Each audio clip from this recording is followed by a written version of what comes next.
I think there's Ta-da. a delay.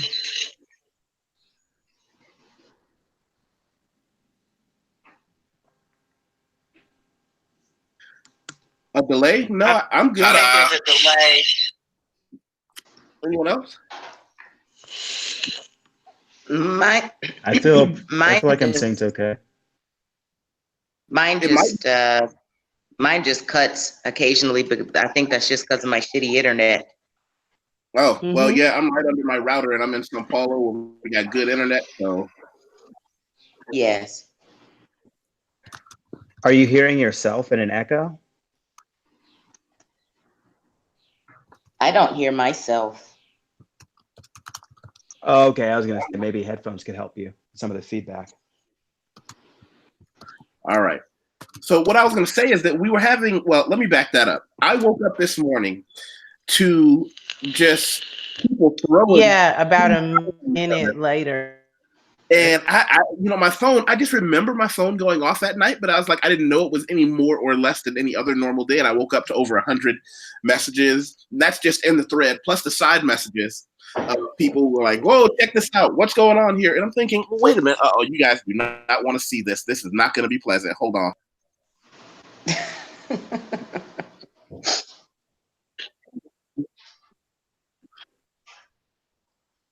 Okay, you know it's real when you got to get the toilet paper out to blow your nose. I spared you all from that. That was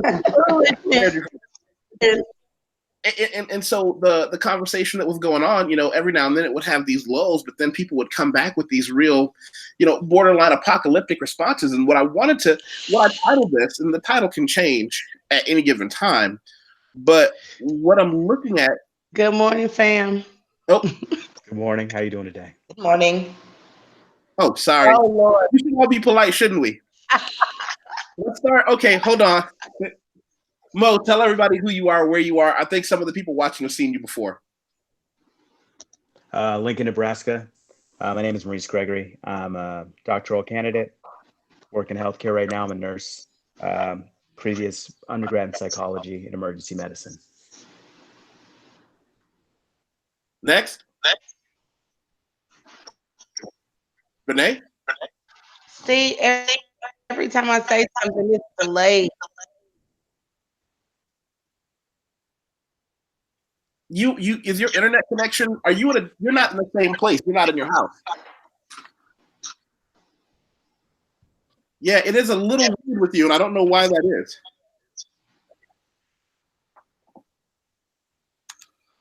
Try turning off your camera. Do you want to try resetting your router and coming back in 1 minute?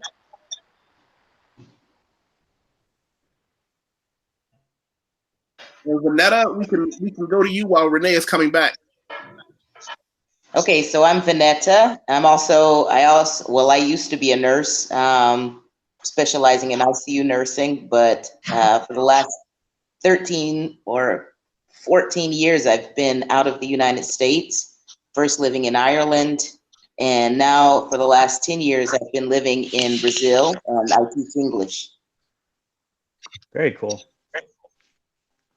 Well, what I wanted to get back to is there were a lot of really good points that we brought up in the group chat, the private chat, where we discussed what we're going to say in the big chat. By the way, somebody, I don't know who it is, but someone somewhere, I'm hearing myself through their speaker. So let's do a quick systematic check. Everybody mute yourself real quick. Okay, Maurice, it's not you, and it is, it's definitely not Letitia. I'm going to mute Letitia and say, Vanetta, unmute yourself. Hello? La, la, la, la, la. It's you, Vanetta. I'm hearing myself through your speaker. It's coming out. And then, do you have earphones you can plug in? I'll go and look for some. Because that's what's happening. The voice is coming out of your speaker, but it's being caught by your microphone as well. Okay, so I'll be back in a second. Okay. So where I was going was that we had a couple of parts of discussion that were really insightful, interesting, and they caused a lot of flare up, and I was glad but at the same time, I want to be able to talk about it civilly. And when she comes back, there's one thing I definitely want to address, and there was a word that was thrown around a little earlier, and I'm gonna hold on. Let me read the word. I'm not gonna read the quote because I don't believe in taking people out of context, especially without them here. But I want your opinion on this word and how it could be looked at. I think the word is disloyal. How are we looking at that word disloyal? Because I'm sitting out there eating my biscuit and drinking mimosa by myself. Well, YusefWateef, I see you doing the it's not working. She said, we can hear you.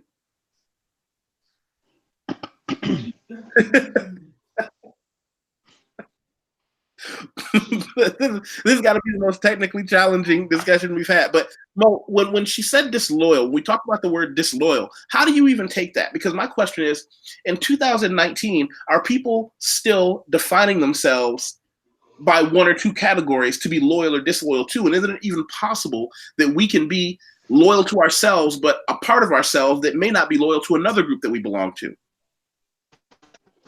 Can we have the whole quote in context so I can speak directly on it? Okay, well, why don't I remember like part of it. If you can find it, that would be like, I think that'd be more helpful for me to comment on, because I want to refresh myself on exactly what was said. Okay, then this is what I will do. Vanetta, instead of me quoting you, I'll give you your quote, let you read it, and that way we can the word I want, there's some of the vocabulary that I really want to unpack. And I sent it to you on WhatsApp. Yes.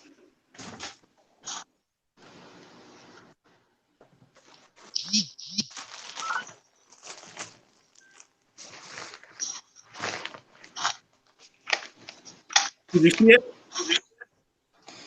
Yes, hold on one second. Okay. I'm just happy that I'm just happy that the African has stayed true to form of it should have been that special breed of disloyal, ignorant, coon American immigrant. But that's not what you wrote. That's what I wrote. No. That's what I think I saw. Was there another quote? No, I only saw it when you requoted it, Watt. That sounds near it. But here, let me double check, and I'm gonna put it on the group so that we can, so that there's no question whether or not we're misquoting each other. I did write that.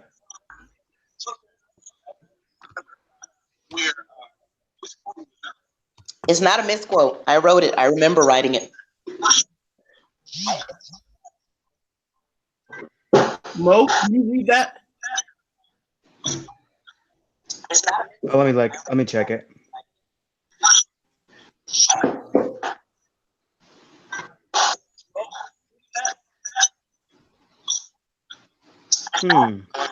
Okay, so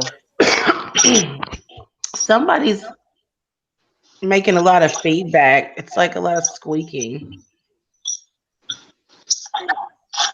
Okay. Does that help? Yes. Okay. Whatever you just did, stop that. Okay, what I'm hoping is that Vanetta can grab some earphones, because that's where all the feedback was coming from. Mo, can you read the quote real quick? Sure. Let me open it up again. I am just happy that African has stayed true to form of that special needs of disloyal, ignorant, coon African immigrant. That, I'm not African, I'm an American, but I hear words there that are part of the same group of words that are used to attack essentially brown and black people the world over in all the countries and continents I've been to. But the word that I really wanted to dig into first was disloyal. The other words, the adjectives, maybe those are personal attacks, and that's up to you whether or not you're comfortable with them. But I want to talk about whether or not that whole disloyal comment, I mean, is that something? Let's see if we can unmute you there. See if you're back. Vanetta, can you unmute yourself? I'm trying to unmute you, but you may have muted yourself as well.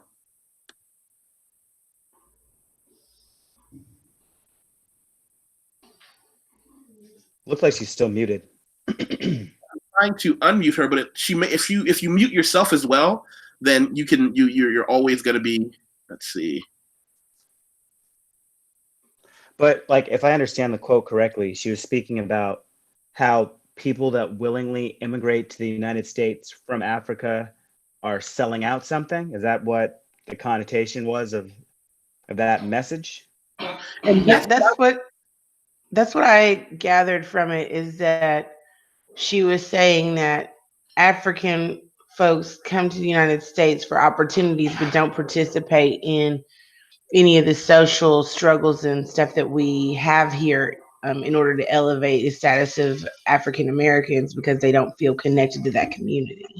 So it's Africans that are the sellouts, not the Africans who are already here. Oh, Like, right. So, like, they were Well, kind of having this we know that disagreement. Africans, Go we ahead. know that one at a Africans, time. One at a time. we know that Africans sold other Africans into slavery. We know that that is like irrefutable. And as I'd it say that's stands, not irrefutable, but I'll touch on that point. Let's do one at a time. If you guys can turn Okay. your cameras back on, that wasn't the issue.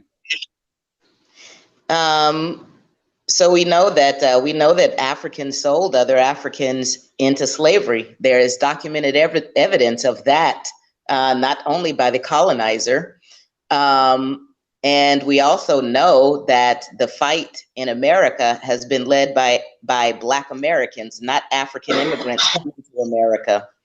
As well, much of the public commentary against things like reparations, for example.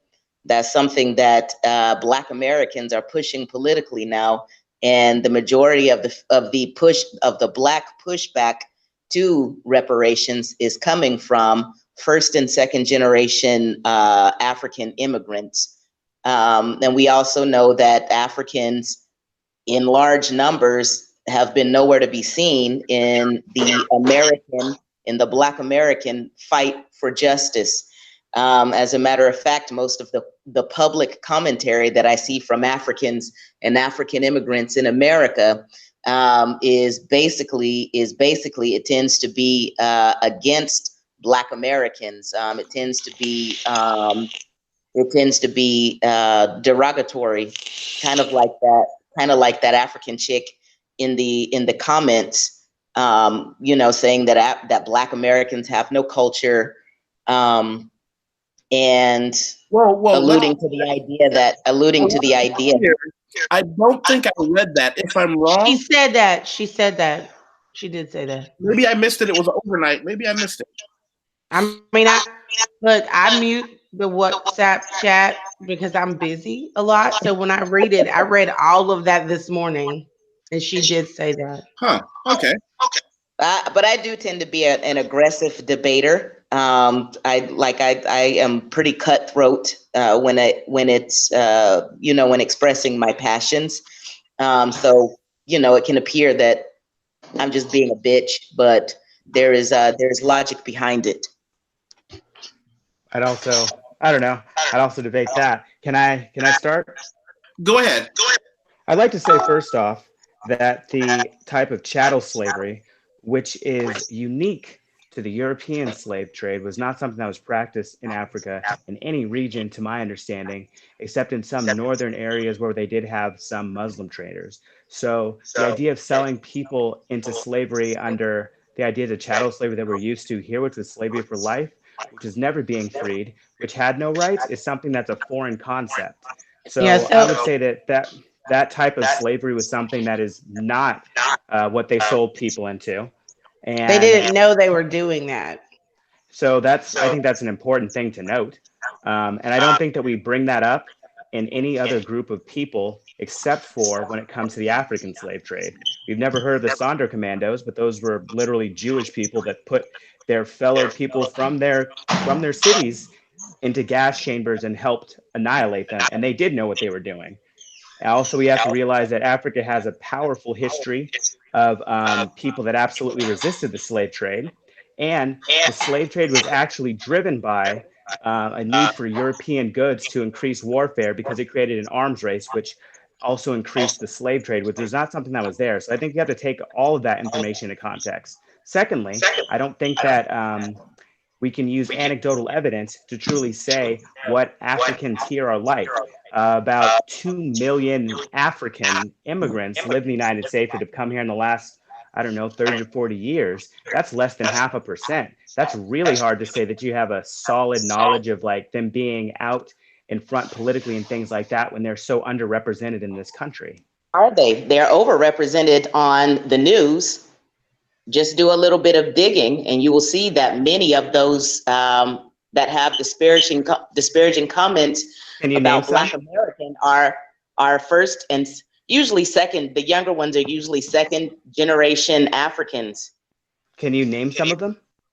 If they're Joyce very Reed, like, I mean, huh? you'd say, you said who? One? So wait, pause. Let's do this. What I don't want to get into is let's start Googling names. What we'll say is I'm just going to throw a little salt on this and say, when can we really start to treat the news as an accurate conveyor of information? With When can statistical we do data instead what? of anecdotal I information. can't understand what you're saying. Because I think that, hold on, Vanetta, Yes. you got to get earphones because you're giving us a lot of feedback on your end. Okay, I think I can't participate. I'll just listen to you guys because I don't have a reliable set of earphones. So I'll just listen. Do you have anything that can just separate the... I'll try to come back in on my computer. So yes, I'll try to do that. Is it possible to just mute yourself whenever you're not talking? That's a great compromise for everyone. So what I would, and if you do want to speak, I'm not going to mute you. Just come back in, say what you want to say, and just mute yourself when you're not. But what I was going to say is that the news has never been an accurate purveyor of truth. Hey, y'all hear me? Good morning, Kyle. Yep. Hey, how you doing? Kyle, tell us who you are, where you're Well, I mean- from. Tell us a little bit about where you just came from. Oh, I just came from Ethiopia and South Africa. How long were you there? In total, 2 weeks. Gotcha. So let's back up for a second.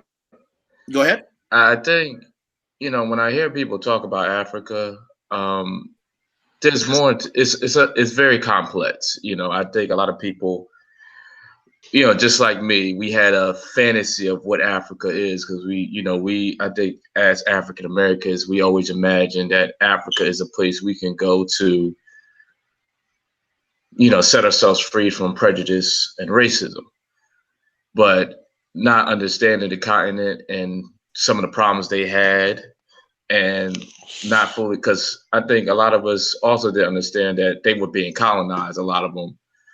And a lot of them also didn't understand that, they do have a very, very long time in century, they had tribal issues too. They still have it to this day. So, some of the comments were true. I mean, and a lot of the, I think the problems with Africans and African Americans I see is that it's misplaced information that was given to them by, mainly Europeans and Americans, because that was the only contact they had with Americans were white Americans. Most of them were rich. So a lot of them didn't, they didn't, this is the only source of information. The internet the internet wasn't, a lot of times was not around in some of these countries. So this is the only information they got.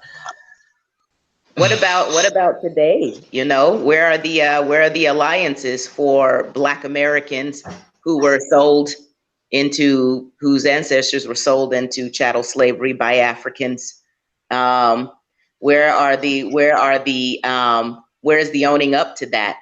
And in America, where are the Africans standing beside us, fighting for Black American civil rights? What we hear a lot of the time in both mainstream media and things like YouTube, which we have control over.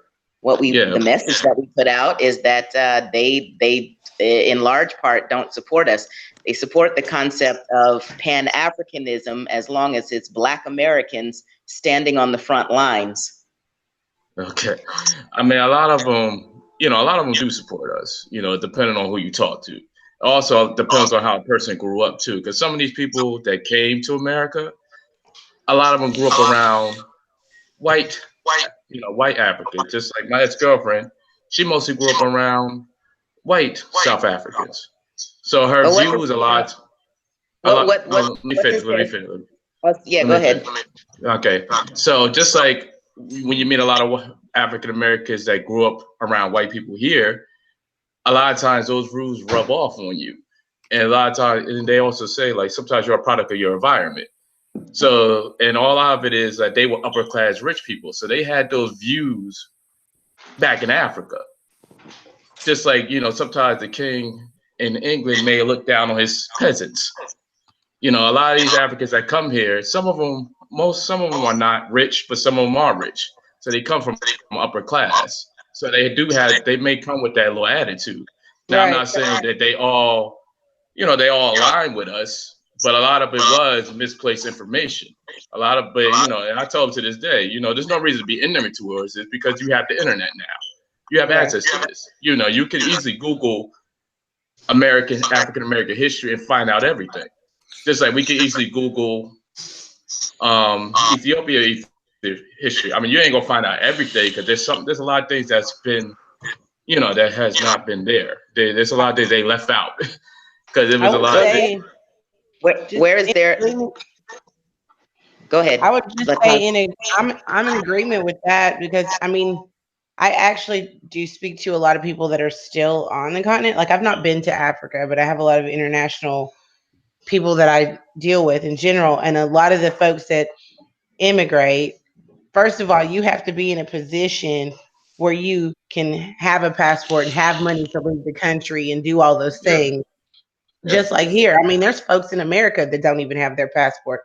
We have the benefit of having that and being educated like that. But there's even probably you got cousins that would never leave the town they grew up in. It's the same everywhere. Correct. And everybody doesn't have the same access to education. So you can't lay down a whole blanket statement like all of Africa is one way. There's like at least 55 countries I know of there. And most of those people are not in a position where they're educated enough and have enough financial resources to even have the knowledge that we have. And let's keep real. Like most of the Africans that come here, most of them are either from Nigeria, Ethiopia, and mostly the places where British colonized. Like I don't meet a lot of Africans here that are from like the French colonies or the Angolan colonies, or the Portuguese colonies. So a lot of them, when they came, so of course they would migrate to America, but a lot of them are also in the financial position to do it. A lot of them, when they come to America, they have one set goal. They're not really here to stay in America. They're a lot of them, when I spoke to them, they said, well, all we looking for is really the education, go back home. Because a lot of them have heard about the racism here. So they didn't want to deal with it. And a lot of them tell me a lot of times, like, okay, why do African Americans stay in America? Because you guys deal with all this crap and you could go somewhere else, just like we can. So, I mean, I can understand, like you said, and some Africans don't take responsibility for it. They don't. Well, I mean, there's barriers to travel. Everything that you guys are saying supports my original statement about the disloyal coon African immigrant. But I, on the other hand, haven't found that to be true. Disloyal. Here's what that not to be true. We can discuss points. We're no longer going to use any racial epithets. We're not going to call names. We aren't going to use any of the terms that don't really serve any purpose to further the conversation. Quoting, I understand that we have to do that, but we're not going to do that anymore. That's for everybody. Well, it supports everything that I said. It gives context. It gives context to why, but it doesn't make it any different that they're not here to be aligned with African Americans or Black Americans. Let me jump in real quick. They are not there to be aligned with African Americans any more than you or I came to Brazil, which has one of the largest populations of Black people in the world, to be aligned with fighting for Brazilian rights. I mean, and maybe I'm wrong. If you are leading a civil rights movement where you are, please tell me.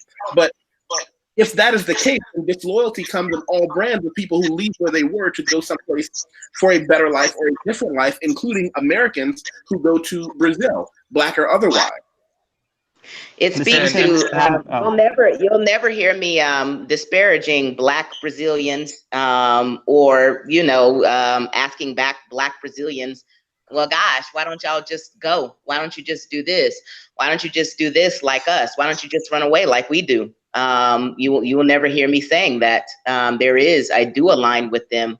Am I going to get into the middle of their civil rights fight as a whole? No, but in a microcosmic way, do I do my part? Hell yes, I do.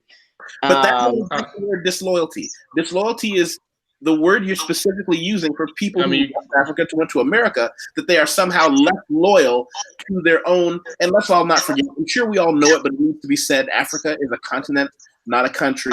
Although we're speaking in generalities, there are huge swaths of difference.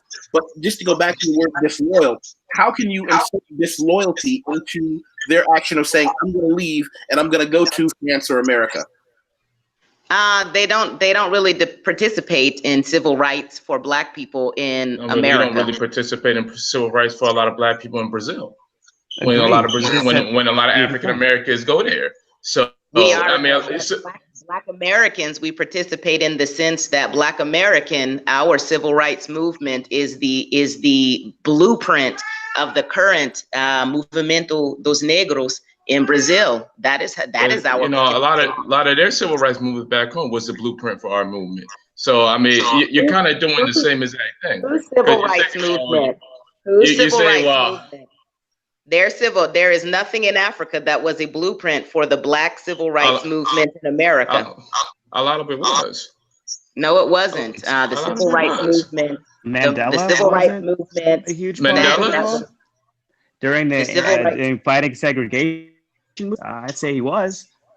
Yeah, it was. They did a lot of marching. They did that stuff too. So it's not like a lot of things. The civil rights movement in America. The one that I'm talking about that started in Alabama, and then grew to include the entire nation. The civil rights movement that included civil disobedience and that kind of thing was actually fashioned after Gandhi in India. Stop riding the bus, be civilly disobedient, that kind of thing. None of the civil rights movement that began in Alabama was based on anything that was happening in Africa. And Pan-Africanism is largely a failure because of lack of participation by Africans. But I mean, I see. Oh, okay. Like what I'm saying is that a lot of the methods that were used in South Africa were kind of the same methods that were used in America. So they did use a lot of our methods, just like the Brazilians are using it. Now, also, I met a lot of African Americans, and I could say I've probably been, a victim of this. A little issue with myself with this. That I went down there and said, okay, you're 51% of the population. Why don't you vote your own people in? Not understanding like their full range of problems. Because I looked at it, because when I first came to Brazil, I said, okay, wait a minute, you're 51% of the population. They don't even tell us this. So why don't you got more Black politicians? Why don't you got more representation? You're free to vote people in. Why don't you vote people in?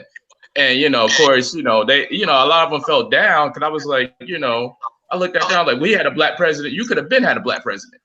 So why don't you have a Black president?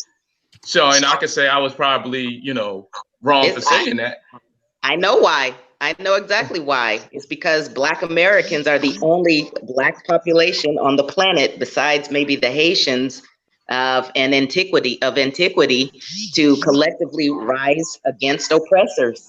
But many Africans did the same thing. That's not true, though. For a sustained period of time. Not true at all. For the specific purpose of gaining and maintaining civil rights.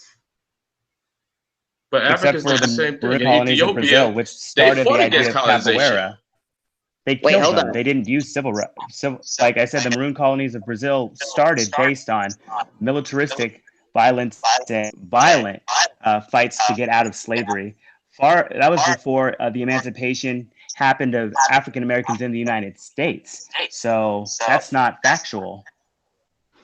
Also, I think that, like, to go back to, I know that we've Why are I know Black that we've like Americans kind of gone off. a minority population in the United States, but the only population today that has been successful, fairly successful in gaining those rights? Like we talk about, I mean, you know, just for discussion purposes, we say that Black Americans are oppressed, but it's very easy in Black America, unlike Brazil, for example, to find Black doctors, Black lawyers, highly educated Black people in high positions. Are we as a collective? In I find Africa, that in you think Ethiopia. that there's not African scientists and doctors in Africa? I find that Yes, a there really, are. really bad and broad statement that's not factually Yeah, true. there are. Yes, My there are. experience with Africans is actually a lot through the AMA. My dad's a physician, and it was an American Association for Physicians it was segregated as the NMA. And I made a number of Nigerians who are my friends, and I found that not to be true. I think a lot of the problems you're describing seems to be classism, and that classism attitude is similar between all groups. It was similar with ABCs and American-born Chinese, which started actually the big gang wars in San Francisco. This is not a unique thing. Also, furthermore, I think it's important It that isn't. like we Tribalism, talk as I about kept saying, tribalism is common. it is common and it's not, and you continue to talk about it like it's something incredibly specific and as if Africans are the only one that exhibit No, it I to a don't. crazy extent. No, And I you seem to have don't. very small group, a sample size of Africans you're speaking about. Because I live in Nebraska, but actually it's one of the biggest states for resettlement. Many of my friends are from Senegal, many are from Somalia. I found them to be warm, incredibly cool people. I think that part of it may Where are be they in the because of fight how for they civil come here. rights? Where are they in the fight for civil rights? What are they doing Many politically? have been in the fight. There's people that are fighting for civil rights, but you're talking about a very small population. That You're doesn't mean talking they're about your popular. If friends. you're talking about people that are on the, I'm talking about a majority. You're talking about your friends in Nebraska. I'm talking we're talking about. about a hyper minority, and you're talking about using the news as a template I'm not talking to about guess how using the big a decision news. is. I'm not You haven't talking named about anything using besides the on the news news or as a a person in the template. discussion. I'm talking about using books, history, what we can observe outside of you and your friend group in Nebraska. Nelson Mandela, Again, my question excellent remains: example, which we've already all said. where are the Africans? Where's the African participation in Pan-Africanism? Where is the African participation in American politics in support of Black Americans? That's my only thing. All the other stuff doesn't, like. I'm like, okay, we can argue that yes, there are Black scientists The in Africa. Somalian Sure. Where is their senator that just got into the participation House in of America? Representatives is a great example of a South African leader that pushes for civil rights of both African Americans and Palestinians again in the Israel conflict. What's her name? Amar. That's an excellent example too, and she's from Somalia. There's lots of examples. I think So that you here is haven't named one. here is where I want to ask a quick question to all of you, and I want your opinion on this because I Yes. feel as if, and correct me if I'm wrong, all of us feel like maybe that when a Black person goes to a place outside of where they were born, and Vanetta, can you mute yourself just because I'm getting that feedback and you're not talking?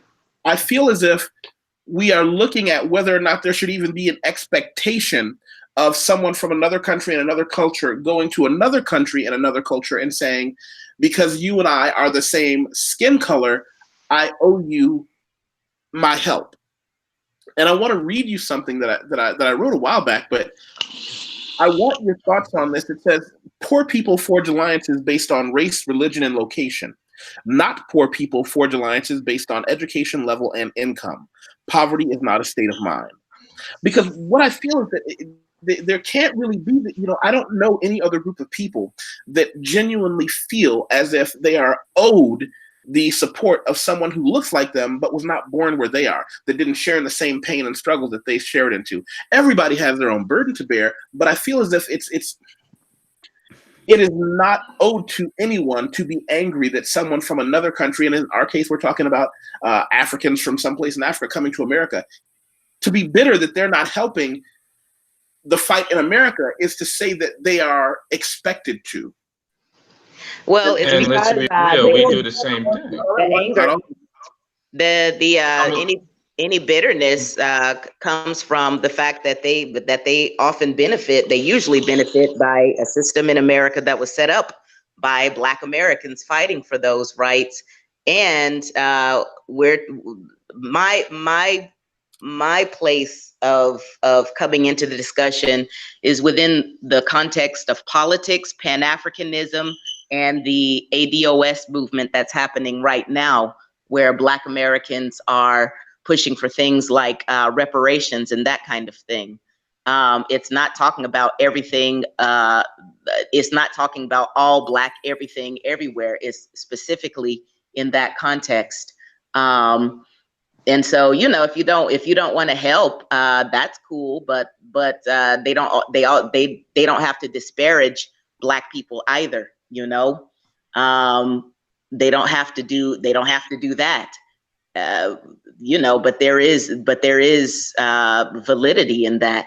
You know, my context is about politics, Black collective movement forward, Pan-Africanism, and that kind of thing. In Pan-Africanism, Africans, they're nowhere to be seen in any context that is viable. Maybe there might be like one or two people on a small scale. Sorry, that's my cat. On a small scale, you know, doing something locally, that's cool, you know, but on a grander scale, it is largely Black Americans that lead the way. Okay, but I mean, how many, you know, a lot of their problems back home, a lot of us didn't really, as a majority, we didn't really help them back home. So for us to say, you know, why don't you come here and join our political fight? Well, a lot of them don't even have a citizenship, so they could easily get sent back home if they start trouble. And well, Black Americans don't have rights in African countries. They could just as easily make policies that say, hey, you know, in every single African country, Black Americans are allowed to come here. You have easy access to passports. You know, come here and invest. They don't have that. They've made barriers to us being able to do that. They absolutely have that. It's just that most African Americans, a lot of has that, and there's a lot of hoops that you have to jump through. For American descendants of slavery, no, sir, they do not have that. No African country outside of Ghana is even discussing that. So let me give you something from the go to South Africa and invest for Liberia, the country. Pause. I just mean like that's Joni said something very interesting. And one of the things she talked about is she said Ghana is in the middle of the year of return, which is partially due to the connection to Pan-Africanism and doing their part. And that's something I want to really interject. She put that in there, and I think it's something that's mentioned. Because several countries have done a lot of major efforts to bridge the gap between Black Americans, Black Africans, the Black diaspora, to bridge the gap between places. And the year of return, I think that's an excellent example, because what's happening is we're familiar with the year of return that Jews all over the world have with Israel, and they're saying, well, listen, if you're Black from any place in the world, you can come here. That's also how Liberia was founded. It was founded by American descendants of slaves founding a country in Africa, and they have a very liberal policy for Africans coming there. Like, okay, so you have Liberia and Ghana. And then there's Liberia and Ghana, two and territories. I also can name Ilhan Omar, who is an African Somalian that works in politics. Like, none of your examples are like stand up. Two African territories out of 54. Okay, you can hardly use that as an example of like, okay, the majority of that continent. You've named zero choices that show you have a majority of the group. You've named zero Africans that are on the news that show your point. So I don't think that you're using very good anecdotal evidence to make like a generalized statement. But I just gave you real examples that we're all familiar with, and you're unwilling to accept them. You said that using things on the news is invalid, so I haven't given you. And then when we started, Yusef says that he doesn't want this to be about Googling names on the internet. So Ilhan Omar, you have to Google her? I'm following the rules. You don't know who Ilhan Omar is. I'm following the rules of discussion, darling. Well, wait a minute. But I'm asking, did you? Why don't we just, if we don't know who she is, why don't you tell us who she is?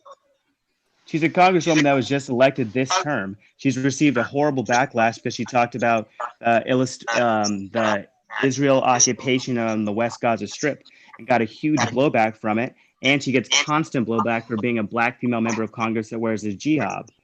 I think that we're all familiar with the country of Liberia, which was partially founded by Garvey and part of the Back to Africa movement, which still has a liberal policy towards African Americans moving there and does help people get set up with businesses. These are not like I'm naming like obscure things. These are very obvious. And plus, not every country in Africa was, we're not descendants from every country in Africa. Most African Americans came from either Ghana or like Nigeria. So, saying somebody in South Africa that wasn't really, they didn't get part of that. They wasn't really a part of the slave trade. It's somebody like Ethiopia, they're not a part of the slave trade.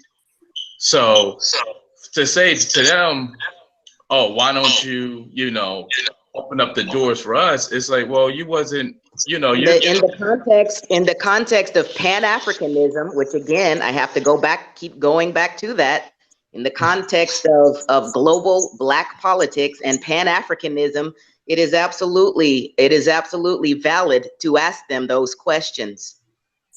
Well, we don't ask those questions to Brazil. We don't really get involved in Brazilian politics like that. I do. Just because you don't doesn't mean that we all don't. The majority of Americans do not. But you already said that you didn't. You said that you do very little and you help out a little bit in your own way. You're contradicting yourself now. That is involvement. Wait a minute. Wait. Am I being crazy? Did nobody else hear that but me? Yeah, she said that's involvement. That a while ago. That's involvement. But you said you didn't get involved. You did say I said that in the grander scheme of Brazilian politics, I don't, because I'm a foreign person. At a microcosmic level, meaning when Black Brazilians come and talk to me and want to discuss civil rights in America, hell, yes, I do get involved. So I give only them when it's specifically to United States of America and people approach you. Yeah, and that's what most Africans do. That again? Say that again. It's only when it's specific to the United States of America and it's, when they approach you, and that's what most Africans do. Well, Africans in the United States, though, there is no huge African political movement in Brazil. There's no huge African population in the United States. Really get involved in, and like I said, I do not disparage Black Brazilians as Africans do Black Americans. Black Americans are politically involved. Black Americans are starting a new movement, with reparations being at the forefront of that movement. But if the reparations do not benefit you, yes, can she please speak? She hasn't said anything this whole time, Letitia. Well, I mean, I feel like my perspective is a little bit unique because I am involved with some of like Ethiopian immigrant population with my university work. I have one of my friends who is was a professor of mine, does a lot of work with Ethiopian refugees. And so a lot of the times when people come here as refugees, they're mostly trying to just survive, get their lives settled, and also deal with the things they have to deal with their own specific countries. Like, I understand, Western Africans that come here would have more of an investment with that, but it doesn't make sense to expect someone who is a refugee or coming from an African nation where they were already in crisis to immediately invest themselves in a fight that they wouldn't see as something being completely related to them because they hadn't been in the country long enough. Or beneficial. And with conditions better than where they came from. So, I mean, I feel like that I understand what Vanetta is saying, but at the same time, to me, it seems like just on a realistic level, that shouldn't be something that we can expect someone else to do when they've been struggling with, finding food for their kids for the last 6 months. I think you're absolutely right, which is why Black Americans are beginning to exclude Africans in the discussions about civil rights and movement forward in America. Right, but that doesn't indicate disloyalty. That's just, basic hierarchy of needs that they have No, to I mean you're control for talking before about any one. of that. You're talking about one group of refugees. I'm talking about Africans that are established in America that do not contribute. Sometimes for more than one generation. Of refugees. I'm talking about Africans that are established in America that do not contribute. Sometimes for more than one. But many of us don't contribute. Many African Americans don't contribute to the struggle. Many African Americans. So I do have quite a number of friends who are second and third generation African immigrant families, and they do participate. I mean, in my personal experience, I obviously can't speak for all of the African. You're not going to speak for the whole continent like she is? Yeah. Okay, I so mean, my that's friend nice. is second generation advocate. He contribute. He got into the talk with the talk of not paying the slaves and everything. So it's not. Okay, I mean, well, you're gonna find assholes in every group. My friend, That's my just bottom friend, line. my friend is African, and she doesn't do anything. Okay. This Right, All the that's Africans still- That's still anecdotal evidence. You can't Yeah. extrapolate Exactly. behavior patterns from 2 or 3 people. And we're talking about the Africans you know. I mean, bottom line, you're going to have Letitia. assholes in every group of people. But I don't. Team, quick question. 2 things. One, we got to say hello to Amar, who just joined. He came in a little bit late. Hey, Omar. Where you are, and some of the things that you were saying that led me to bring you in here, because you said some things in the comment section that made me want to make sure you join. All right. First of all, can people hear me? Yeah, we can't see you. Put on your camera. I think my camera's on. I don't know. It's okay. If you can't see me, it's fine. Yeah, we can see you. Not missing nothing. So yeah, like I was saying, my perspective is unique because I grew up in a nation of Islam. My parents used to teach the fruit of Islam martial arts. So I've always been in a fight, and I've always wanted to leave the United States since I was 12 years old. I kind of wanted to go to Africa. But once I discovered Brazil, I noticed that there's a unique position that Brazil has that we don't have. In the States, we have the knowledge, we've got the experience, we've got the consciousness that led us to actually have the civil rights movements and Black Panthers, your Nation of Islam. You can't hear me? I can hear you. I can hear him just fine. Okay. Yeah, me too. And then, dealing with the struggles that we constantly. I can hear you guys, but I can't hear him. That's weird, Kyle. It must be on your end because we can all hear him just fine. Let's see here. So I hear a lot of feedback. Kyle, Can you keep hear going? You're fixing your situation. I don't know. I can hear you, but I can't hear him. Let's see here. I think we're back. I can hear you okay. You're on the Nation of Islam. Go ahead. Yeah. Well, Kyle and I have actually spoke.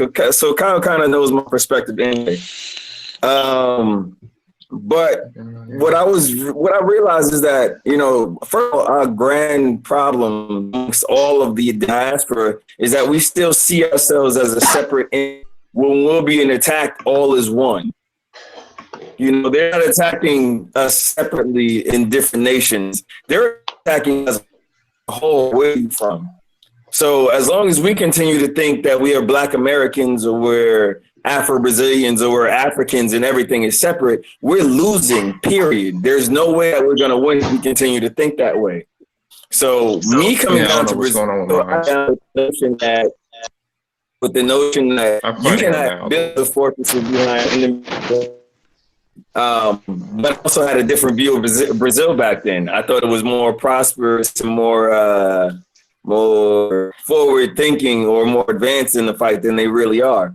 But that didn't deter me from getting knee deep in the fight. I'm here to fight because if we don't all fight with the same gumption, if we don't all go 100% and it's everywhere, we're gonna lose If we don't all support all in the diaspora, people of brown skin, light skin, in this African perspective, we're just losing because we're being attacked as a whole. White people don't see themselves as separate when it comes to attacking black people.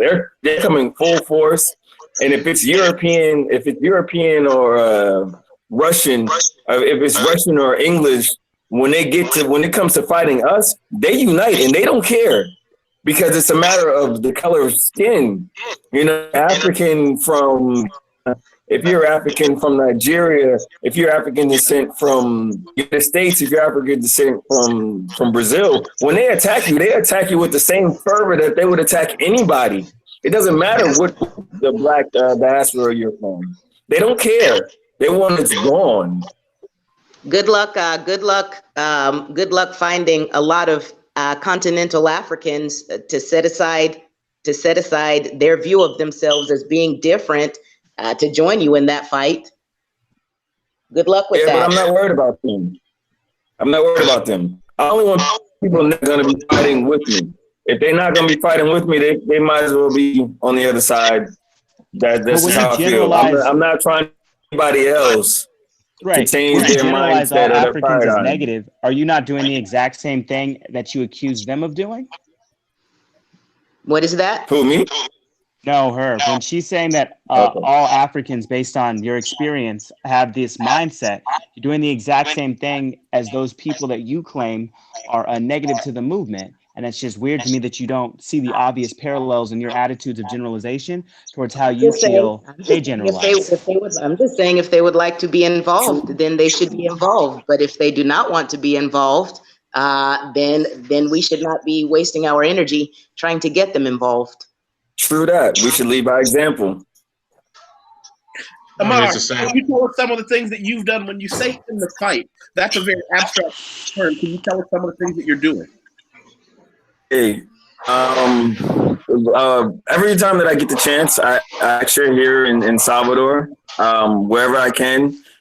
I'm involved in some of the Black Power movements here, also in Salvador. I teach kids. I work with kids, teaching martial arts, English, and just arts and stuff. You know, the normal stuff. But I do beyond that. I teach martial arts. I'm going to start working with a couple of older people in these movements, teaching martial and self-defense, and with little bit of battle strategies as far as counter riot strategies. Yeah, because usually when people have a march out here, the police react as if it's a riot already. They don't come out like, oh yes, it's a peaceful protest. They're already battle ready. So are you talking about? Are you in Chicago or in this? Or are you talking about over there? Because I think they. No, I'm in Salvador, man. I'm in Salvador. That was more of a joke. That was more of a joke because they treat riots. I feel like they treat riots like if it's a lot of black people there, if it's a protest, it's already a riot. It's true. Right. We are in a full-fledged war that just hasn't been fully declared, but they were at war with us already. We just haven't figured it out. We're not acting accordingly. Well, when you say act accordingly, what do you mean? How if you were suddenly, in charge of the situation, how is accordingly going to behave for you? First of all, let's take it to these protests. We have a very beautiful protest. We're out there, we're together, we're a movement. A lot of times we're singing, we're dancing, but it's not an organized protest. We don't have front lines, we don't have second lines, and we don't have a strategy to whereas if they start shooting at us, what do? Do we just duck and cover, or we just scatter? Like, we don't have any strategy. The first thing I would do is make sure it becomes culturally on board that everybody is able to defend themselves. Like, everybody needs to be able to defend themselves against multiple attackers.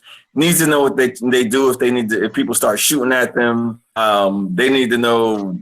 Basic self-defense needs to be culturally something that Africans do along the board, as much as it is soccer here and Pagoji in Salvador, as much as it is basketball and hip hop in the United States. as much as whatever in the United States, every single needs to know how to defend themselves and defend other attackers as well. Multiple and single attackers. That's first of all. That's what I would go African first. history has like lots of examples of very militant fighting against those groups. Yeah. I don't know if that's like not something that exists. And like when we talk about like if we're saying that all black people are like not on the same page, or that we're the only group, I don't know. World War I and World War II to me were some of the biggest cases of white on white violence ever. So I don't want to say that this is a unique issue or a problem that's only part of like the black experience. And while we all have a similar end goal of equality, you have to realize that every country in Africa comes at the fight to civil rights from a different perspective with different, absolutely different kinds of experiences. In the United States, Black Americans are a hyper minority, but in these other countries, they may be a majority. They have other means and methods. And I can say, as much as we talk about the revolutionary kind of stuff we do here, no one in the United States has ever gone to jail for calling someone a nigger. But if you call someone a kefir in South Africa and it's a black cop, you will go to jail. And it has happened to a white person. So I think that there are being strides made in certain ways too. And I don't want to like negate their own self attempts at autonomy by pretending that they've done nothing or contributed nothing, because I just haven't really heard anything to show me today that that's like entirely true. I don't believe that. For themselves, no, they have yes. definitely been contributions to Pan-Africanism, their contribution has been very little. And Again, our contribution has been very little to them. No, our contribution has been massive. Our contribution in America, but in Africa, world. not too much. What's your favorite Black American politician running things in Africa right now? Say what? What's your favorite Black politician or Black civil rights movement person that's a big effort or force right now on the continent of Africa? The example set by Martin Luther King still rings loud and true in Africa in some parts. And the influence of Mandela ring true in these parts. Civil rights movement is an example that I don't care what country I'm in. It's the topic of discussion by Black people, regardless of country that they want to discuss. Our influence is great. It can't be denied. Well, and same here. Maroon colonies started in Brazil. That kind of carried over to Nobody Haiti. knows about that. Nobody outside of Brazil knows about it. Everybody on the planet knows about our movement. Maroon colonies, and that doesn't mean that it doesn't exist. No, I'm talking about influence. I'm talking about effectiveness and influence. I mean, the reason why we have such different influence is because America has been number one for years. Like, oh, if you say something bad, America's number one in the media. America's massive media. I mean, we had so much effective influence because America has been the center of media attention for years. So they knew about our influence, just like, but we didn't know about theirs because their country has not been the center of media attention. Like, I knew very little about Brazil before I went. That doesn't negate the fact that our influence is that great. It doesn't matter why. It doesn't negate the fact that it is. I mean, it's a strong reason why, though. Huh? Well, I mean, the why is okay. All I'm pointing out is that it is massive. Our influence worldwide is freaking massive. But if we would have the same media attention, it's like Africa, our influence wouldn't be massive. Say that again. It doesn't matter. I'm pointing out the obvious, that it is massive. It doesn't matter to me. Just like Mandela's influence is massive over here. It's massive around the world. His influence of going to jail. What is his influence other than both violent and non-violent protests? And his non-violent protests. Say that again. His non-violent protests and him eventually learning how to train himself and fight against the South African government is not an influence around the world. Yeah. Okay, so there's that one guy in Africa. Sure. it pales in comparison to the Black American influence worldwide, is what I'm saying. I mean, most people, when they refer to Black African American influence, it's mainly just Martin Luther King. They know about no other leader, really. It's the entire civil rights movement. It's not just Martin Luther King. It's the entire movement. Most of them just related to Martin Luther King. It's and the apartheid movement was huge here too. The apartheid movement was huge all around the world. Yeah, It's the entire it's the entire civil rights movement that is noteworthy worldwide. It's It's Yes, not because only we made a apartheid lot of movement that's strides notably worldwide too. in a concentrated area. say that again. Say that The again. entire apartheid movement is known worldwide. That black people are still being subjugated in Africa because of apartheid. Yeah, that is known worldwide. That speaks And a we're lot to my still being subjugated point. in America. Say that again. We're still having the same problems in America that we had back in the civil rights movement. We do, but Black Americans have made infinitely more progress than any other Black group anywhere else on the planet. As a More group than of like people, Canadians. Canadian Black people, as a group, yeah, we've made more progress than them. But I don't know. I don't know, because there's been I one don't black either. president, and there have been multiples in many African nations. Also, That Nelson too. Mandela's influence was like, we have to look at Martin Luther King's real influence and the fact that he's been whitecized for like the palates of white audiences, which is why he's pushed so heavily. And like, And you we also can't deny the think fact about- that All over the world know about the civil rights movement. And as I keep telling you, I mean, you can make it about only Martin Luther King if you would like to. I'm telling you that they know that it's not only about Martin Luther King. They see it as a whole ass movement has that anyone they're interested Just like we heard see apartheid Africans as a in your whole experience ass name movement. anyone else besides Martin Luther King? I mean, I would definitely say that Martin Luther King has been pushed because of the nonviolent aspect. They keep saying, oh, well, he did all these things nonviolent, because they don't want anybody to like resist. That's why Martin Luther King is the figurehead for that. I mean, when I spoke to a lot of people around the world, they knew nothing about Marcus Garvey. Team, I They didn't also know understand about anything the I said. everybody. I love you all. I love you all, but I'm the only person who gets to talk no matter what. That's why I try to be quiet most of the time. One of the things I want to point out about Martin Luther King Jr. is that the focus on his life is always going to exclude the last 3 years. Because if you read his history and his quotes and his speeches, the last 3 years of his life, he expressed sincere regret for the way that he had done things, and he said that he may have perhaps made mistakes in leading people down, quote unquote, such a soft path. So we have to try to take the totality. No one quotes Martin Luther King publicly during the last 3 years of his life because he turned around on a lot of the views that he had about the way that he looked at the situation. That's my point. What I'm saying is that again, for some reason, some people just keep ignoring it. What I'm saying is that one of the commenters seems really obsessed with being able to name specific people rather than being able to intelligently discuss ideas without being able to name different people, probably because he's stuck in academia. What I'm saying is that people are very well aware of the nameless people that were shot with water hoses. They are very aware of our history with the Ku Klux Klan. They're very aware with the Black Panthers. They're very well, even if they can't name a specific Black Panther, which someone here will probably try to invalidate that because they can't say, oh, Stokely Carmichael, whatever. It's not Jeopardy. They're very aware of our multiple movements and our multiple strides over many decades to gain rights in America. The only reason that I do name people is that because you constantly give examples and generalizations, but you're unable to name where those generalizations came from to form those opinions, which is why I frequently go back to that. I'm talking about ideas. You're talking about specific people. I'm talking about ideas, movements. Everyone knows about ideas. You're talking about, well, give me her name. If you can't give me her name, then what you said is invalid. I'm not talking about I would just work on the kind of more formal ideas of debate. Movements that people are aware of, regardless of whether you can name a specific person or not. You've been saying that. Can I speak just a little bit?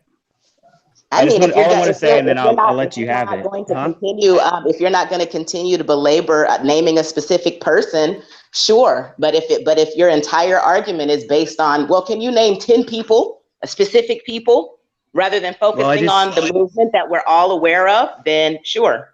Well, I think my question more to what you're saying is that I just want to know. I mean, I understand kind of he was asking for supporting evidence or what have you, but I kind of am wondering, like, based on what you're saying, like where you're drawing that information from. Like, I'm not asking for specific people. I just want to know so that I can research on my own. Does that make sense? I have this thing called the internet. Information is all over it. Anything Right. that The I've internet said is vast, but if you can't direct right. somebody in direction for them to look at it, it's not useful. Say that again. I said the internet is vast, and if you, I'm asking you as because I want to learn, not because I'm trying to refute what you're saying, but if you can't tell me, hey, look in this place, you should read this. That's what I'm asking. About what specifically? I mean, the a lot of the ideas that you've espoused here about. Go to Google and type in the civil rights movement in America and start there. I mean, Girl, and I'm being dead serious about that. I've taken just as many African American history classes at university as the next person because that was one of my minors, and so I'm asking you, who are you speaking about? Like, I can Google African American civil rights movement. That's everything. Yes, Start there. It's not helpful. Start there. It's helpful to me. It's sorry that it's not helpful to you. That's where I get a lot of my information from, and I don't cite sources when I'm looking at a lot of it. I read the information and take it in and read more information. All right. And look for patterns.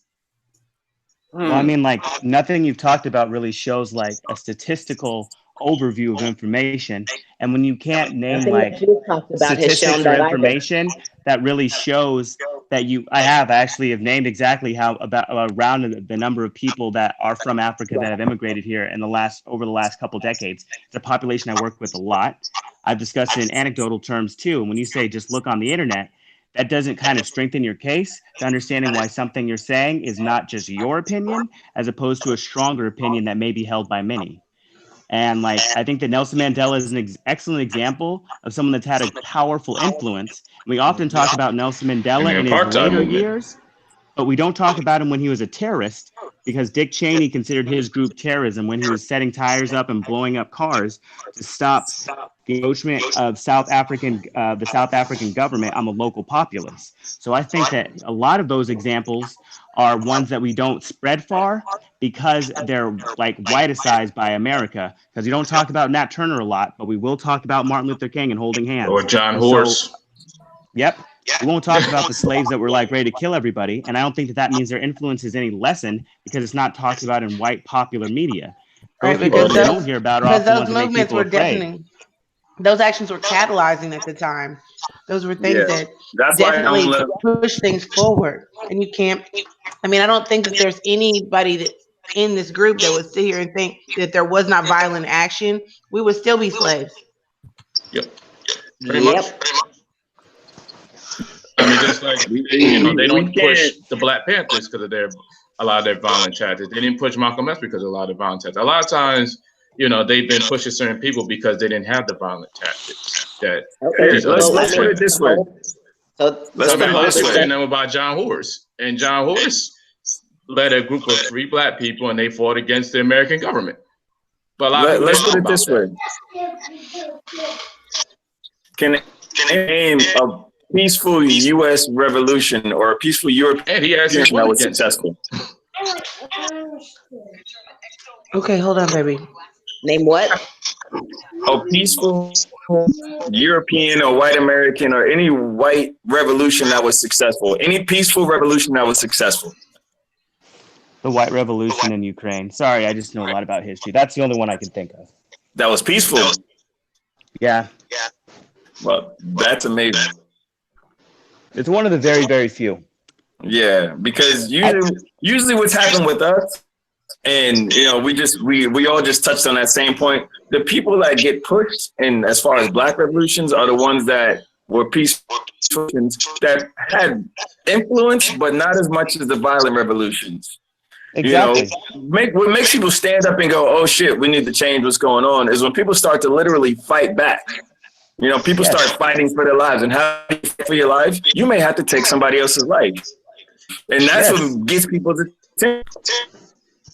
I think that Martin Luther King was only so successful because Malcolm X was there too, and white people had a choice between Malcolm X being like fuck white people, get guns if we have to, or Martin Luther King being like a little bit more on the kumbaya side, which was a lot more palatable. So I think that Yeah. without violence as a threat that's on the table, things aren't effective. Yeah. Wow. And Martin Luther King did not affect their money as much as Malcolm X did. Martin Luther King was a heavy socialist, actually, and not a lot of that is talked about either because he spoke extensively against capitalism. Yeah, But that's that when he part got of him shot. has really been widesized out. Yep.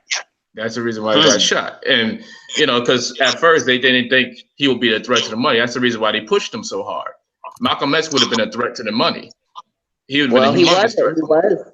King was a threat to the money. The turning point of the civil rights movement, at least in the Alabama branch of it, which is where it started, is when the bus boycotts took hold for almost a year. When Black people were not spending money on buses, suddenly the political power came. But all the steps can't be erased away. The constant visibility because of the peaceful protests, people taking pictures, dumping things on people's heads, water hoses, dogs, people being hit by police, buses being burned, churches being bombed. All of that is a part of it. And they were all crucial steps on the way.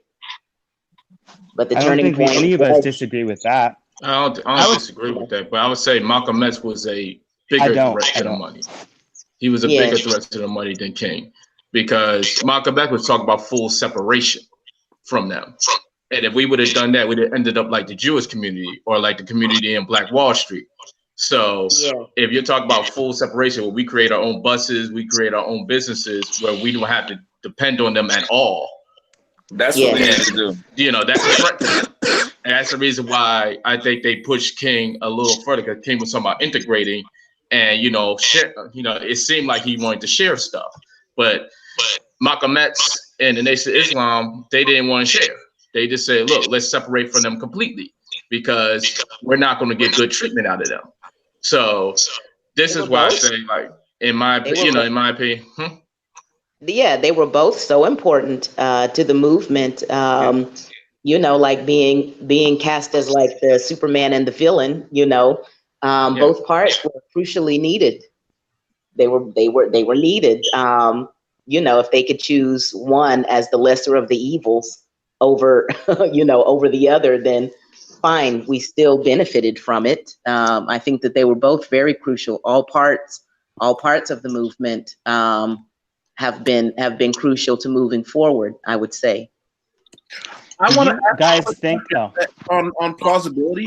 We just said something that I hear tossed around quite a bit, and they said separatism and create different communities.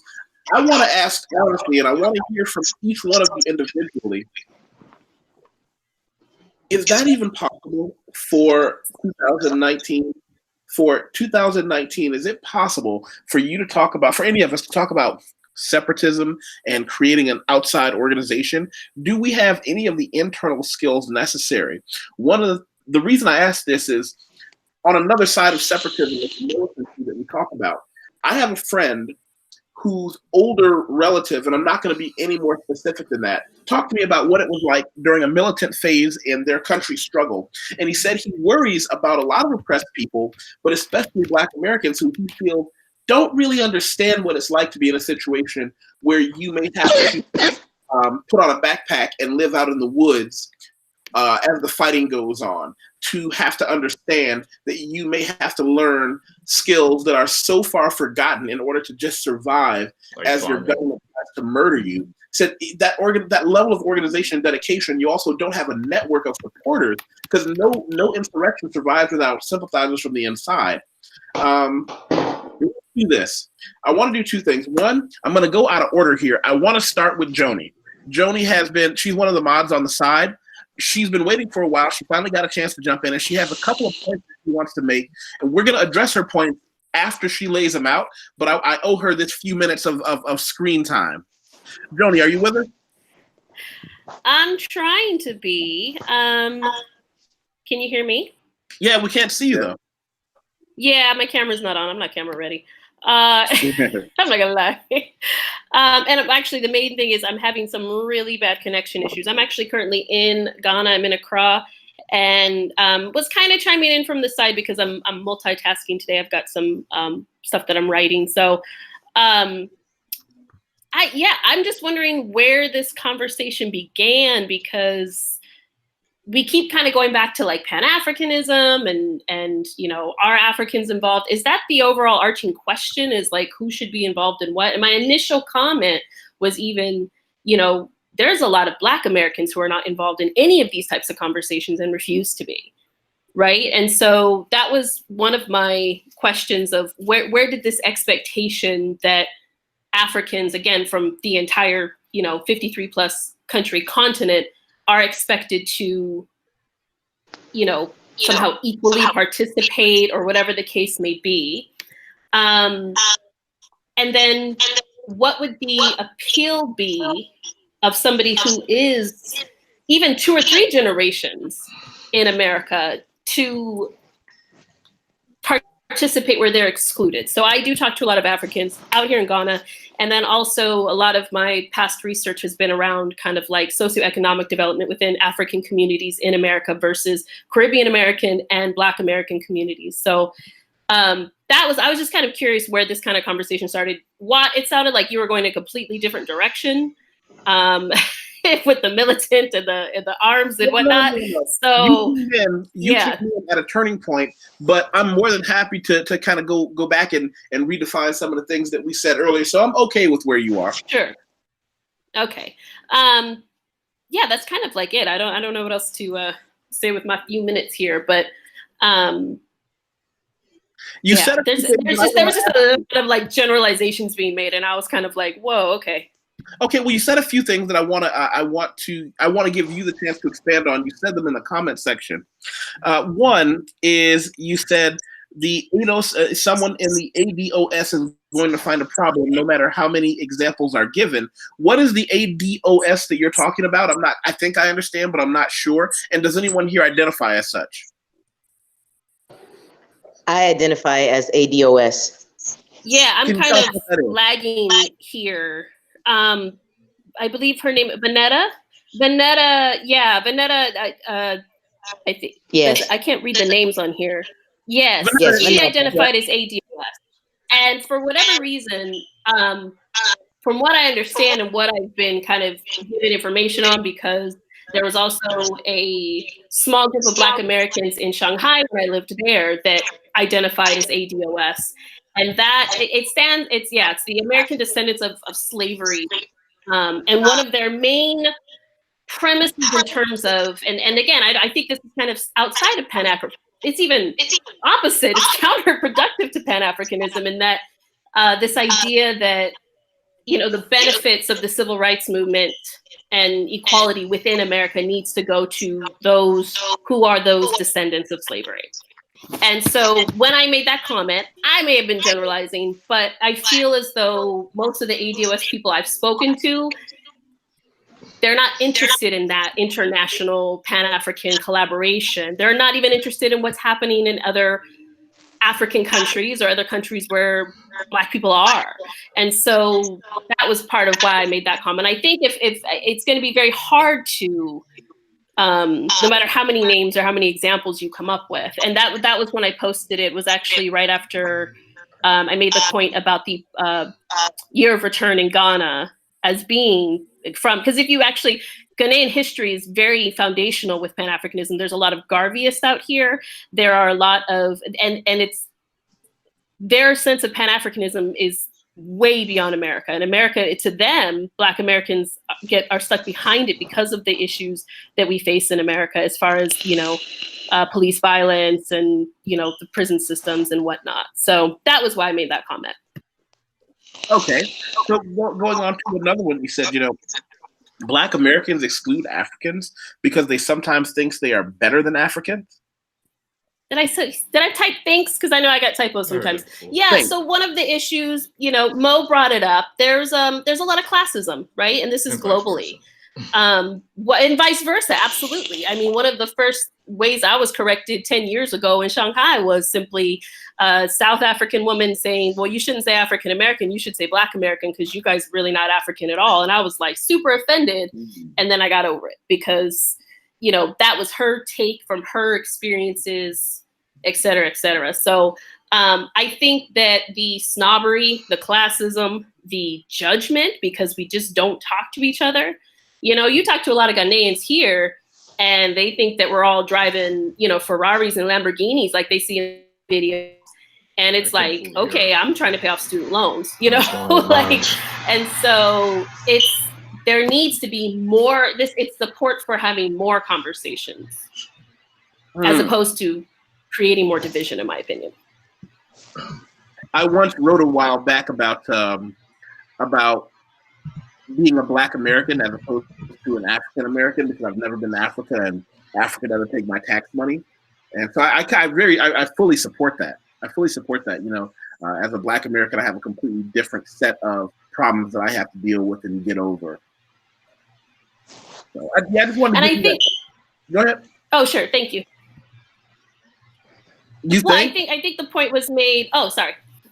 Delay in the internet. So I think the point was made earlier, but when I'm in Cape Coast, when I'm talking to local Ghanaian people who are not interested in Pan-Africanism, a lot of it is because of that, the day-to-day issues. A fisherman off the coast of Ghana is not trying to figure out how to unite with someone in DC, right? And even a lot of Ghanaian Americans that I know, and they do call themselves that, who've been in the country for 2 or 3 generations, still have trouble even trying to get a passport because of where their parents or grandparents are from. And it's one of those things where they have trouble getting passport. So one of the things when you get your passport, as many of you know, is you might have to submit information on where your parents are from. You can get your passport application kicked back if something's not off on your birth certificate or they want to know a little bit more information about your parents come from. This has happened to Africans that I know who are in fact American. So they can present their American documents, their American birth certificate, the whole thing, and still struggle to even have that privilege. So there is, political and bureaucratic division as well. Wow. And I know I'm just throwing anecdotes. I'm not that's all. I'm just speaking from my side. Huh. So the overarching premise then is that African Americans or Black Americans that they're supposed to go above and beyond to understanding the 3,000 plus African tribes that exist, but they don't have to do the same for Black Americans, even if they are in America. They don't have to understand the things, even if they don't participate. They're not obligated to understand what's happening with Black Americans because they have other things to deal with. It's exactly why. That's actually not what I'm saying at all. Okay, I don't know if you're saying that in response to me. What I'm saying is we should all take time and effort to understand each other. And in doing so, you might understand some of the struggles and experiences of Africans within the US and outside of the US, and maybe why they're not taking the particular actions that you would have them take. Do they have a responsibility to understand Black Americans as well, or only us understanding them? I think the conversation goes both ways, and that has certainly been my experience here in Ghana. And when I lived in Shanghai and I was amongst different Black populations, whether they be from the Caribbean, whether they be from, and in fact, it was a Caribbean man who was like, Black Americans love to boast Pan-Africanism, but Garvey wasn't American. And he just dropped that little bit of reminder on me to say, we're all one. And if we really want to put the effort forth to be one, as with the Pan-Africanism movement, that's interesting because Garvey wasn't successful. It's interesting that he said that because Garvey did try to tried to promote his movement in different places. He was only successful when he came to America. Wonder why that is. That's not true. That is absolutely not true. There's a lot of his history here in Ghana, so I'm not sure where you're getting your information, and perhaps that's just coming from the wrong website. The movement forward and the application politically was mainly successful in America, perhaps in Ghana as well. But you know, the ADOS movement is largely a political movement because, and it's largely based in America because the Pan-African movement does not benefit Black Americans. ADOS is a political movement now that has sprung up because America is backsliding where race relations are concerned. So you have a lot of Black Americans now shoring up and worrying about only themselves because that's what's necessary in times of war. And yet, that's very interesting that, I mean, clearly you have more experience with ADOS, but that's very interesting because to me, when I am speaking to, let's see, a couple weeks ago, my friend in DC who has a whole circle of Nigerian American friends who are educated in America, were raised in America, and they have wealth to contribute to movements that they see fit. And so again, we're talking about this, it's supposed to be okay for ADOS to separate themselves because of whatever their opinions are of Africans. But I still come from this perspective of it would be better to find ways to unify and look at more of our similar goals, per se, not necessarily similar background. We need to unify. There's no other way. Yeah, there's absolutely no other way. And it has to be through the lens of wealth and land development and all these other aspects that I believe people do gain when they leave the country and start talking to other people from different backgrounds. So that's why I am more of an advocate of, I'm a Black American. I can't be saying what Africans need to do or what this person over here from here needs to do. I can only do what I'm going to do. Yeah. As I said, my context is not, my context for speaking here today isn't to try to solve all of the problems facing the Black community globally. It is in defining ADOS, why it exists now, and what it's all about, and why the separation is occurring, why the separation is there. You know. No. Yeah, but I don't think it's fair to say that the separation merely comes from another side not doing their part when, as Black Americans, we are not educated. I didn't know anything about how Ghana got its freedom 60 years ago until I came here. And now I've got books from the university that it wasn't just because of it. There was a lot going on here. But I'd say that interest had to be fostered in me, and it was certainly never something I was going to be.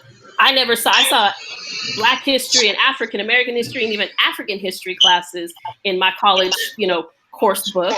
But I certainly never saw a syllabus that covered these aspects of how different groups are getting their freedom. And that is something that we need to educate ourselves on, unless we just want to take the stance that, you know what, other people aren't doing enough. We're going to go ahead and stay in our little silo and do what we need to do, which has been happening throughout, for centuries now as well. So, well, for political purposes inside the United States, which again, I keep stating that, inside the United States for political reasons, that is why the ADOS exists. It's not trying to solve all the problems of Black people everywhere.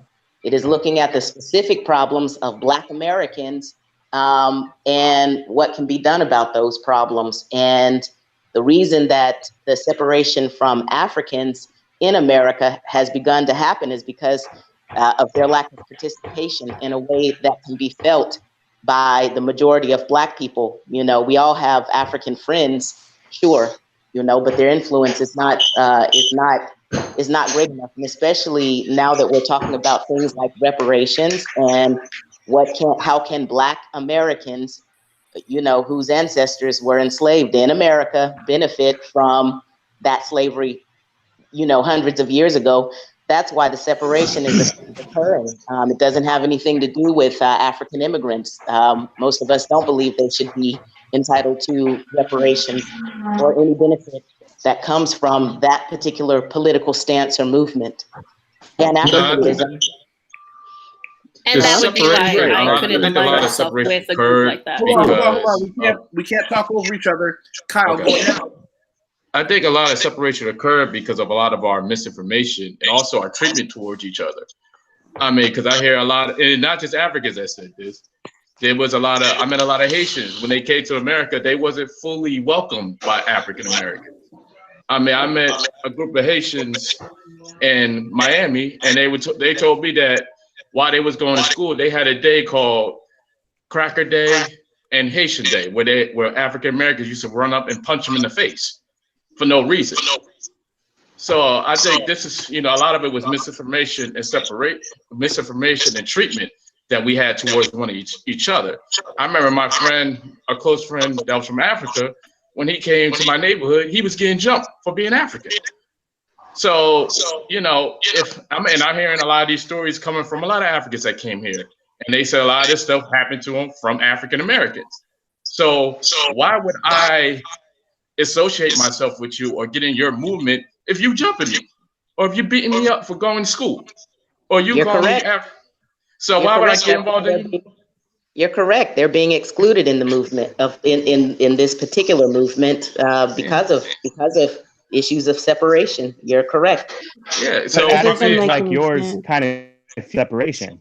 Yeah. You're literally part of the problem. In your mind, I'm part of the problem. In my mind, I'm not. That attitude is part of the problem. Because you gotta look at the whole situation. It's like I can understand why some Africans did not want to associate themselves with African Americans, because if I'm getting jumped for being African, and you supposedly say we got the same problem, but you jumping me for being African.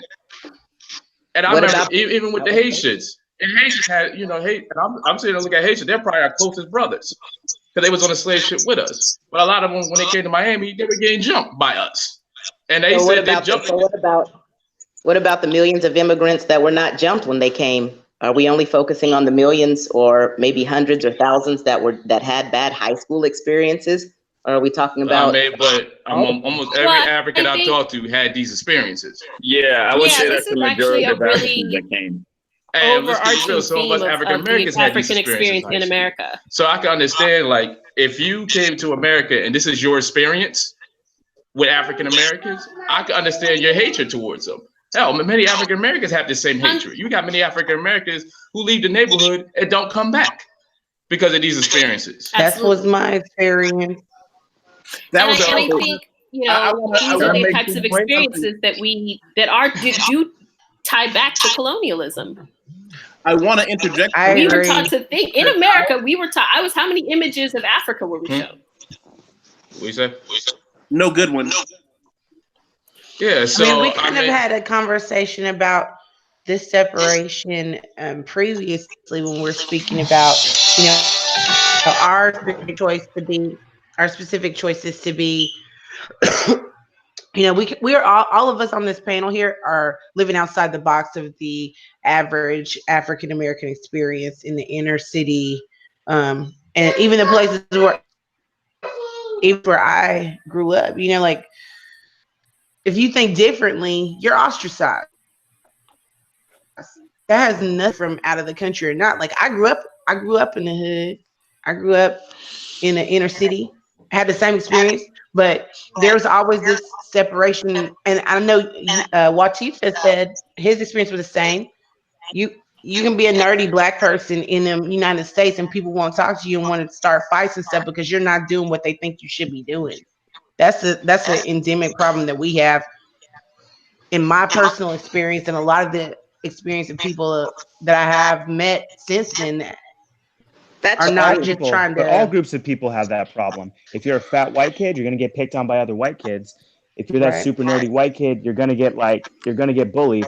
I would say that we we don't want to make these experiences like black on black crime is the only type of crime there is. There's also every group I'm not even saying that at all. That's not what I was saying. I'm not saying you. I just mean sometimes we act like we're the only people that experience these problems. Hold on, one quick. Oh no. Amar, you have something you wanted to say? I saw you lift your hand. Amar, I wanted to. I had 2 points to make. Now I think I have 3. First of all, I think. I know most of us I think everybody money. And I can go back to a kid before I guess before I started really getting in. And I remember, you know, me personally, I'd see an African, you know, or hear about an African, and I would be like, ah, shit, African booty scratcher or Haitian booty scratcher. And that was my mentality, you know. And my point about that is we suffer from a system of self-hate, because if we really didn't have those images about how Africa is dirty and poor, and we really just the face of the person, if we can recognize our face and some face who has maybe a little the same range of skin color as us, we could actually start to recognize the brotherhood and that we treat each other way better. It doesn't matter if we were African, Haitian, from Bayesian, Trinidadian. If we could start treating each other better just on GP, that we see somebody that we recognize, we see our own face in that person. That's something that we've always been taught to hate ourselves first of all. And if you don't hate the way if you hate the way you look, you're going to see something of as lesser than you, and you definitely going to hate them because you're going to try to make yourself feel better. So that's, for the most part, that's where we came from. That was my first point. My second point is this. I lived a long time in California. I lived in Santa Monica and Venice. You know, those are very wealthy, mostly white areas. And I had two roommates that I was living with at one time. One was this guy named who was like an extremely racist, skinhead, sticker tattoos, and he was my roommate, by the way. And then my other friend was this 39-year-old named Kevin. Kevin was a complete drug addict, delinquent. He didn't want anything to do with life. He wasn't trying to get a job. He was a white kid. And I remember sitting down, having a conversation with the both of them. I was able to befriend the skinhead, strangely enough. And then talking about the inequality in that, because we had to let go of the apartment because none of us could afford it. And Kevin turned to me and he was like, you know, I'm just gonna go north to San Francisco because I can, you know, encounter some white couple or white family that will give me a house, give me a car, and help find me a job. Just because he was white. And he said that. He was like, just because I'm white, I know that will happen. Lo and everything happened the way it was going to happen. We had to leave the apartment. And he went to San Francisco. A month later, he had his own house, his own car, and his own job because somebody helped him. And that's what we need to do with Black Americans, any African along the diaspora. We need to have that type of mentality. If our brother or sister comes needing help, we do whatever we can to help them. We give them the benefit of the doubt first and let them gain our mistrust. You know, we need to start to think that way, because if we don't, we're all the same discussion about the American descendants of slavery, Pan-Africanism, Muslims, Christians, all this stuff. And all these things are just separating us more and more. And that Africans should benefit from reparations if they are not descendants of slavery. Of course not. If they're going to split that pie between the descendants of slavery, then the descendants of slavery should get pieces of that pie. But then the descendants of slavery should look and decide and figure out how we can diaspora as a whole ourselves. Because if we only help the 13% of what's the little bit of a, it's overlooking the whole, which is the third of the population of the entire world. You understand what I'm saying? Start looking at each other along the diaspora as brothers beside political, national, religious, any other these tags that we put in each other as separations. We're not going anywhere. We're just going to be in the same circles, talking the same shit. We might have more money, but we're still in the same boat if we don't start looking at each other as a whole. If we don't start looking at each other, world, family, along the diaspora, we're just not going to make it. Why shouldn't they get reparations? That's not what he said. You said they should or they shouldn't? I'm sorry. Like, I was saying that. Go ahead. Go ahead. I mean, what I heard you say was that if reparations are going to go to descendants of African slaves that were in the United States, then that makes sense. Yeah. If you're coming and you're not a descendant, if that's what those reparations are meant for, because your ancestors did work the land and do all the thing and built this country, that makes sense.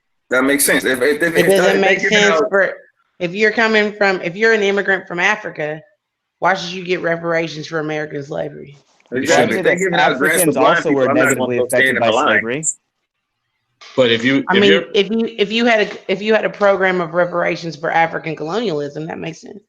Yeah. Well, if I'm taking money from white people who benefited from it, and I see another black person that's from Nigeria, and it's coming from a white man's money that made money off of this, I absolutely want to give him a piece of that. Why would I not want to help him as well too? Because he was that's a government program. Hold on, Mo. That would be a government program. Hold on, Mo. Mo, that's why I followed up with that and saying that after the team, someone is banging in the background. We can't. We oh, sorry. Sorry. I blocked it out. I have a 3-year-old sitting at this table, and he's got a lobster claw, and he was hitting the table with it. I'm so sorry. I didn't even look. I'm a mom. My brain, I blocked it out. I just realized that. I'll mute it. Okay. Okay, guys. Hey guys, I'm so sorry. I have to go now.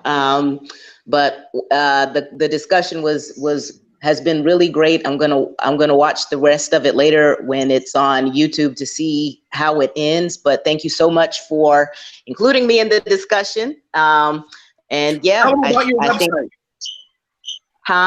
Tell them about your website.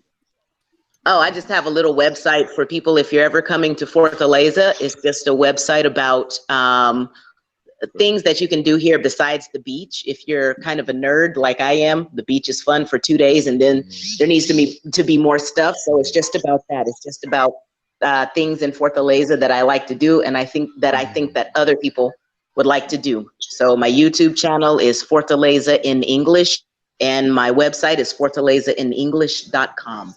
All right. So guys, thank you so much. And like I said, I'm gonna watch the rest of the conversation tonight when I get back home. But yeah, this was awesome. Thank you so much, Yusef, for including me. Okay, bye-bye. Okay, ciao. Take care. Goodbye. Bye. Be sure to drop the link in the comments. I will. I'll do that link for her. Thanks. So, yeah. Whoops. Still can't hear him. What's going on? So I have a genuine question. I'm really curious. Does anybody actually think reparations in America is going to happen for Black people? I read about it from time to time. No, I do. I think it's a pipe dream. I think it's a pipe dream. I think thought it's a black president point. was a pipe dream. No, I never thought that. I never thought that. Yeah, I didn't think the presidency was a pipe dream, but like for real, 40 acres in them, y'all, that's not happening. I mean, you want to be technical. I mean, Liberia did happen. I mean, reparations in America. They just went to white slave owners. Right. So it did happen.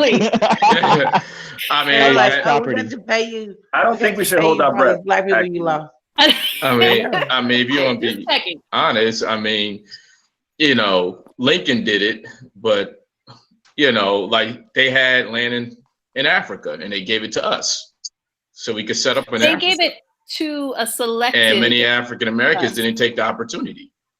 No, they stayed in but America. It's actually a really good book about this called House on Sugar Beach. I said they gave it to the talented 10th, did they? Yeah, I mean, often weren't able to capitalize on it either. Yeah, I know some weren't able to capitalize because of financial reasons and other reasons, but we could all go back to Liberia right now. It was connection reasons. We could all go back to Liberia right now. You could, but not everybody wants to do that, and that should be okay. Because they're probably our closest descendants in Africa. But many African Americans don't even think about going to Africa as a vacation. Right, that's true. When you talk to a lot of, when I'm talking to a lot of African Americans now, I say I'm going to Africa. They say, a lot of them say, "Oh, I have no interest in going there," and I'm like, "Really?" I'm like, "You have no curiosity of what it's like, or what is it like over there?" And they say, "No." That's our education in the United States. That's what it is. That's the programming. That's the programming. They say, "Well, they don't want to." I have plenty of interest in going, but I would like to, go with somebody. I mean, it's the sad part is I think people think it's very dangerous over there, but a lot of times it's dangerous in lots of places. It's dangerous in New York if you go to the wrong place, say the wrong thing. Yeah, but people don't understand that. People will go to a bar in New York in the hood and will say, "Well, I'll never go to Africa," and you're like, "Well, you went to the bar in New York in the hood where they shootouts all the time." So. I think that's the fear of travel, though, just in general. Because, like, I've been in lots of places. Travel, absolutely. Yeah, because I've been to lots of places. If you look extra cray when you're walking around the middle of the night in the country, ain't nobody gonna mess with you anyway. Yeah, but I mean, people that say, "Well, I want to go to Brazil. Brazil. I want to go to Dominican Republic. I want to go to all these places." I mean, women that say I want to go to Europe. Then when you ask them about Africa, they say a lot of them do say, "Oh, I have no interest in going there. I heard about all the diseases and shots and everything." And I was like, and I said to one lady, most of the shots you get is the shots you get in America on a regular basis. Man. So I just want to say, look, I got to go because I'm actually in Georgia for a family reunion. I'm going to go to this low country boil. My family's boiling up some crabs and everything else. It's Memorial Day weekend. And I love y'all. And I've been drinking mimosas all morning. I'm going to go get turned to my fam. Right on. Look, my last name is irrelevant because they're both married names. But I'm finna go see my Dallas cousin. Enjoy yourself. So I mean, because my mom, thank you. Mama's from coastal Georgia right now. Okay. Do you have anything? Do you have a website? We got to go because it's 1:00. Who, me? Yeah. I know you've been on me about that for a minute, but no. Well, okay, while you're gone, I joined the club. I'm gonna talk about you while you're gone. So you better say nice things, YusefWateef. I love you too, sweetheart. Bye. Bye, guys. Bye. What I was gonna say is that I'm always on her case and a lot of my friends' cases about everyone who gets to lead a life worth examining, which is everyone that's ever been on these talks with me. We need to have some place, I don't care if it's just pictures and words of where you've been, as inspiration for others, because we take it for granted because most of the people around us are like us. For everyone that I talk to, the majority of my friends are educated people who have traveled outside of their own country. And we can't forget that that's not normal. We have to remember, like, part of my website, I've received so many emails from people who told me that was their inspiration to see more of the world from the United States and other countries. And we all have to do that. And Letitia has had a very interesting life experience, and she talks about writing about them, but I'm always goading her to do that. I mean, I try to do that as much as I can when I travel. Just like when I came back to Africa, the first thing I did was post pictures online because I wanted to see, and I did not post like the stuff that some people normally show, like the tribal stuff where people are naked. I post modern Africa. The reason why I post modern Africa is because people don't see modern Africa. And, when people start seeing it, they say, "Oh, wow, it really looks like that." And I'm like, yeah, they had buildings, they had subway systems, they got everything, they had everything that we had. And, and I told them, I was like, a lot of the Africans that come here are the types that don't speak to their own. So if they don't speak to their own, why would they speak to you? Wow. I mean, just like a lot of the Brazilians that come to America, they barely speak to any other Brazilian. Because just like when I talked to a girl in Brazil, she said, "Oh yeah, most of the Brazilians that come to America, they're from Belo Horizonte, which is like what's that area called? It's the area like Minas Gerais. Most of them from Minas Gerais. Most of them from the farm. So he's like, they don't really speak to people outside of that area. So why do you expect when they come to America to speak to you? It's ignorance, but a lot of them don't even speak to their own type.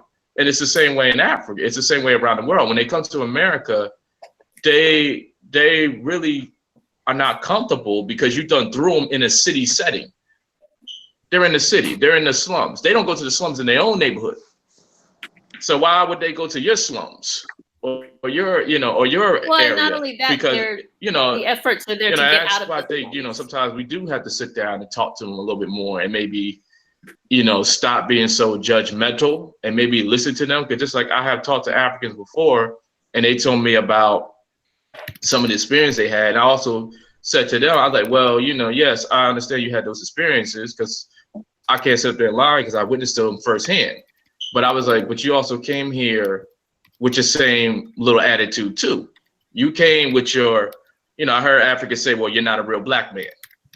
Or I heard Africans say comments like that, or they look down, they said, you're lazy to African Americans. So I was like, so I can understand, you know, we have this little beef between us, and a lot of it was misplaced information given, because a lot of their information of African American, just like of Africa, was bad images. They show all the African Americans in the projects. Okay. I was gonna just put in a really quick piece, and I gotta leave too.